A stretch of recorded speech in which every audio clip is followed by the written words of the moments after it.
let's not kid ourselves. Trump and Putin have a lot in common, and there's a lot of reasons why.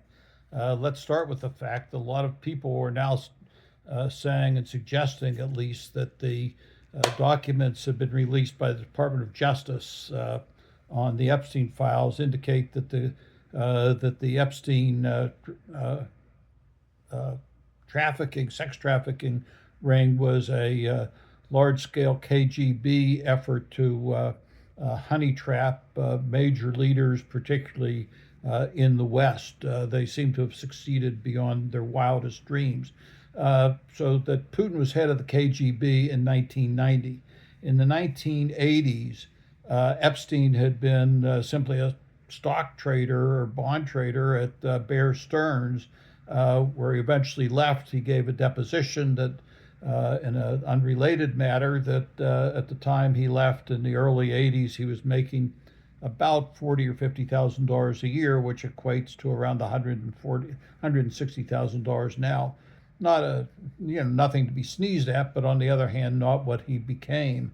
So that it's never been explained how he went from that to a few years later being uh, a multi millionaire, except if we uh, uh, wait and see what happens with the KGB in the early, and keep in mind that Putin was head of KGB in the 80s until about 1990 or so.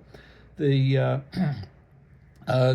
Trump had been, other than the real estate business, which parenthetically had been sued for discriminating against people of color, had done his work in New York, and he'd had a series of failed businesses, gone bankrupt a number of times, didn't pay creditors, but was bailed out in the early 1990s by Russian oligarchs. A lot of us, I would have to assume, are related to the Russian mafia, by their depositing into these Cyprus banks money to then be lent to Trump to keep him out of bankruptcy in the early 90s. It is not hard to imagine, even without the Epstein claims, that Trump went to Russia a number of times and was caught or taped by the Russian KGB. That's pure speculation at the moment, but it's not hard to imagine considering his history with women.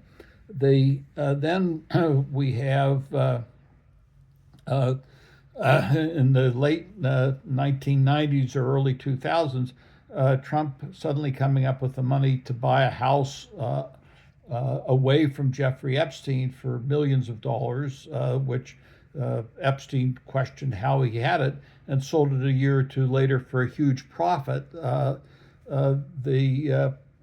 the question is this all Russian, essentially laundering Russian money and gifting of Russian money? It's certainly well worth looking at.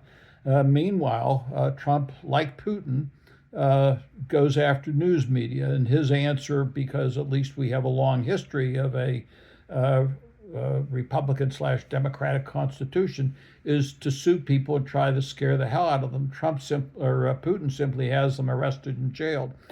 Trump has killed innocent people, certainly without any proof that they were guilty of anything, through his strikes in the Caribbean, which is no different to me than Putin going after his political enemies in foreign countries or within Russia, having them thrown out of multi-story buildings where they have everyone's allegedly committing suicide. The theme is the same, the program is the same.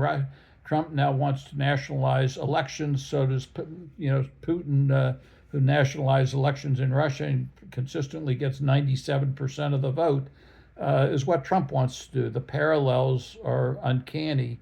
Uh, uh, Putin takes ownership position in companies or gives them to friends. Trump takes ownership positions in companies here, and otherwise sells positions in his companies to friends around the world who are otherwise dictators or autocrats. Uh, Trump, Putin wants to be extolled and praised by the autocrats. Trump is trying to do it with the billionaire elites in the United States. The parallels are there. You just have to start connecting the dots.